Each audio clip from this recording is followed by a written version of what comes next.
నుంచి వచ్చారు? మీ పేరు ఏం పేరు? మేము ఇసునపేట నుంచి వచ్చాము. నా పేరు కృపావరం. ఎట్లా వచ్చారు ఈ స్థలానికి, ఈ యొక్క యెహోవా అగ్ని మందిరానికి? యూట్యూబ్ లో చూసి వచ్చాము. యూట్యూబ్ లో ఏం చూసారు? అమ్మగారు పరలోకం నరకలోకం వీడియోస్ అవి చూసాము. కొంచెం నమ్మకం కలిగింది. ఒకసారి వద్దాం అనేసి వచ్చాము, నమ్మకం కలిగింది. ఇది 3వ సారి మేము రావటం. ఈ పరలోకం మరియు నరకం చూసిన తర్వాత మీకు ఏమనిపించింది? అసలు నరకలోకం స్వస్థత పడతాం అనిపించింది. ఎందుకంటే చాలా హాస్పిటల్కి తిరిగాము మేము. హాస్పిటల్ తిరిగినా కానీ అసలు 2-3 సంవత్సరాల నుంచి బాగా ఇబ్బంది పడుతుంది. తలనొప్పి, కాళ్ళు నొప్పులు, ఒళ్ళు నొప్పులు, తర్వాత కడుపులో నొప్పి, ఇంకా అన్ని నొప్పులు. అయితే ఎక్కడ తర్వాత గుండెలలో నొప్పి వస్తే విజయవాడ హాస్పిటల్కి 4 సార్లు వెళ్ళి వచ్చినా కానీ అక్కడ ఏమి తేలా. తల గురించి తల స్కానింగ్ చూపించాము, ఏమీ లేదు. అలాగే ఎక్కడ చూపించినా ఏ రిపోర్ట్లలో ఏమి తేలట్లేదని ఇంకెక్కడికి వస్తే బాగుంటుందని చెప్పి వచ్చాము. పరలోకం, మీరు అమ్మగారి పరలోకం మరియు నరకం అనే వీడియోస్ చూసారు కదా, ఆ వీడియోస్ చూసినప్పుడు మీకు ఎలాంటి ఫీలింగ్ కలిగింది? అంటే ఈ పరలోకం ఉందా, అసలు నరకం ఉందా, పరలోకం ఉందా, నిజమేనా? నిజమే అనిపించింది మాకు. నిజమే అనిపించింది. మనసుకు కూడా చాలా సంతోషంగా ఉంది. ఆ వీడియోస్ చూసిన తర్వాత మీకు ఎట్లాంటి ఫీలింగ్ వచ్చింది? అంటే ఒకవేళ మేము ఇట్లా పాపంలో జీవించకూడదు, పాపంలో జీవించకూడదు, ఎప్పటికైనా దేవుడు అందు నమ్మకించి జీవించాలి. ఆయన పరలోక రాజ్యానికి వెళ్ళాలంటే మన నమ్మకంతో జాగ్రత్తగా దేవుడు చూస్తున్నాడని భయభీతులతో మనం నడుచుకోవాలని తెలిసింది మాకు. అమ్మ, ఇప్పుడు ఆ పరలోకం నరకం చూసినప్పుడు మీరు అమ్మగారు ఇట్లా స్వయంగా ఆత్మపూర్వకంగా పరలోకానికి వెళ్ళి చూసారని మీరు నమ్మారా? నమ్మాము. చాలా మందికి కూడా చెప్పాము. సరే, ఆ పరలోకం నరకం చూసిన తర్వాత అమ్మగారిని ఒక్కసారైనా చూడాలని అనిపించిందా మీకు? అవును, అందుకే వచ్చాము. మాకు నమ్మకం కలిగింది.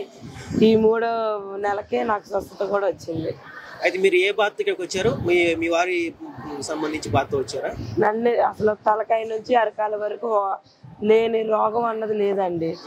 అసలు ఎన్ని టాబ్లెట్స్ మింగినా కానీ, హాస్పిటల్కి వెళ్ళినా కానీ, స్కానింగ్ రిపోర్ట్లకే సరిపోతున్నా కానీ లోపలైతే ఏ జబ్బు లేదు. మీ దగ్గర పాత వీడియోలు కూడా ఉంటే చూడండి ఒకసారి. జరిగే సమయంలో ఎప్పుడు చూసినా గానీ కుర్చీలో పడి ఉంటాను. ఎప్పుడు కూడా పైకి లెగిసి కనపడదు. ఏది ముందు 2 సార్లు వచ్చినప్పుడు కూడా ఎప్పుడు చూసినా గానీ ఆరాధన స్టార్ట్ అయిన దగ్గర నుంచి మంపులోనే ఉంటది. అలాగే ఇంటికి వెళ్ళిన తర్వాత అదే మంపులో ఉన్నప్పుడు నేను అమ్మగారు వీడియో కూడా చూపిస్తాను. ఇక్కడ చూపించా? ఈ యొక్క యెహోవా అగ్ని మందిరం ఈ స్థలంలోకి వచ్చిన తర్వాత మీకు ఎలాంటి ఫీలింగ్ కలిగింది? అంటే ఆరాధనలో పాల్గొన్నప్పుడు గానీ, వాక్యం వినేటప్పుడు గానీ? 2 సార్లు అయితేనండి పడిపోయాను. పడిపోయేసి ప్రార్థన చేసేసినప్పుడు మొన్న మాత్రానికి కోమాలోకి వెళ్ళిపోయాను. కోమాలోకి వెళ్ళిపోయినప్పుడు మా ఆయన ప్రార్థన పెట్టారు, అమ్మగారు ప్రార్థన పెట్టారు. ప్రార్థన పెట్టాక ఇంకా నాకు అప్పుడు స్వస్థత వచ్చింది.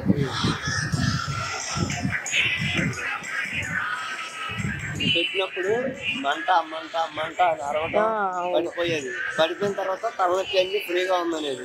తర్వాత శక్తులు మాట్లాడేవి నాతో. వీడియోలు కూడా ఉన్నాయి. శక్తులు మాట్లాడే వీడియోలు కూడా ఉన్నాయి. అవి చూపిమన్నా చూపిస్తా ఇప్పుడు. ఎందుకంటే కొంతమంది నమ్మరు కదా. ఈ పరలోకం నరకం పూర్వకంగా అమ్మగారు చూశారు. ఈ స్థలంలోకి మీరు రావాలని అనుకున్నారు. ఈ స్థలంలోకి మీరు వచ్చిన తర్వాత అమ్మగారిని చూసినప్పుడు మీకు ఎలాంటి ఫీలింగ్ కలిగింది? అంటే ఎట్లా అమ్మగారిని చూడగానే దేవుడినే చూసినట్టు అనిపించింది మరో హృదయానికి. ఇప్పుడు వాక్యం విన్నారు కదమ్మా, వాక్యం విన్నప్పుడు మీకు ఎలా ఉంది? వాక్యం ఆత్మపూర్వకంగా ఉందా? వాక్యం అసలు పాటల కాడ నుంచి కూడా చాలా సంతోషంగా ఉంది. చాలా నవ్వుకుంటూ ఉన్నాయి. ఇవాళ నేను ఎప్పుడు వచ్చినా ఏడుచుకుంటే వచ్చాను. తండ్రి నన్ను ఒక్కసారి ముట్టి దర్శించాను, నా తండ్రి నన్ను ముట్టి స్వస్థపరిచాను. నేను ఇవాళ సంతోషంగా వచ్చి వాక్యం మనస్ఫూర్తిగా విన్నాను. సంతోషంగా ఉంది నాకు. యెహోవా అగ్ని మందిరంలోకి మీరు వచ్చిన తర్వాత ఆత్మీయ తల్లి గారి చేత మీరు ప్రార్థన చేయించుకున్నారా? చేయించుకున్నాను. ప్రార్థన చేయించుకున్నప్పుడు అమ్మగారు మీతో ఏం మాట్లాడారు? అంటే అమ్మగారికి ఎప్పటి నుంచి మీరు చూడాలి, మాట్లాడాలి, కలవాలి అని అనుకున్నారు కదా. ప్రార్థన చేసుకొని దేవుడు మీకు స్వస్థత ఇస్తారని చెప్పారు. అలాగే దేవుడు నాకు స్వస్థత ఇచ్చాడు. అంటే అమ్మగారితో మాట్లాడిన తర్వాత మీకు ఏమనిపించింది? ఫ్రీగా అనిపించింది. మళ్ళీ బయటకు వెళ్ళాక మళ్ళీ ఎప్పుడు మాలగే ఉంది. అలాగే 7 వారాలు రమ్మన్నారని ఇప్పుడు 3వ వారానికి స్వస్థత వచ్చేసింది. అవును, ఇప్పుడు ప్రవచన వరం ఇచ్చాడు దేవుడు. అవును, పరిశుద్ధాత్మ ఇచ్చి అనేకలు మార్చాలని దేవుడు చెప్తున్నాడు. అమ్మ, ఇప్పుడు ఈ యొక్క స్థలంలోకి మీరు వచ్చిన తర్వాత, ఈ యొక్క పరలోక నరకం వీడియోస్ మీరు చూసిన తర్వాత మీరు మీ కుటుంబంలో ఒక మంచి కార్యం జరిగిందని మీరు చెప్తున్నారు. అవును. అయితే అమ్మ, ఇప్పుడు ఈ యొక్క ప్రదేశానికి వచ్చినప్పుడు ఈ వాలంటీర్స్ కానీ ఇక్కడ ఉండేటువంటి పరిచారకులు కానీ మీకు ఎలాంటి పరిచయం చేశారు? మాకు ఇక్కడికి వచ్చిన తర్వాత స్వస్థత వస్తుందని అనిపించిందండి. అందుకనే మాకు వాలంటీర్స్ కూడా, ఎందుకంటే అమ్మగారి దగ్గరికి వెళ్ళి ప్రార్థన చేపించుకోవాలనుకున్నాము. అయితే అంత రద్దీలో కూడా ఏంటంటే వాళ్ళు సపరేట్గా ప్రార్థన చేపిస్తామని కూడా చెప్పారు. అలాగే దగ్గరుండి తీసుకెళ్ళి చేపించారు కూడా. అది 2 సార్లు వచ్చినప్పుడు అలాగే చేపించాము. ఇప్పుడు 3వ సారి వచ్చినప్పుడు స్వస్థత వచ్చేసింది కాబట్టి ఇప్పుడు క్లియర్గా అక్కడుండి చూడగలిగింది. తర్వాత సంతోషంతో ఇప్పుడు తీసిన వీడియోలో కూడా ఉంటుంది, చూడండి ఒకసారి. బ్రదర్, ఇప్పుడు మీరు ఈ స్థలంలోకి వచ్చాక ఈ వాక్యం విన్నారు. ఈ స్థలం గురించి, అమ్మగారి గురించి చెప్పాలంటే 2 మాటలు మీరు ఏం చెప్తారు చెప్పండి. అంటే ఈ స్థలంలో అది సంతోషంగా ఇక్కడ నుంచి వెళ్తారండి.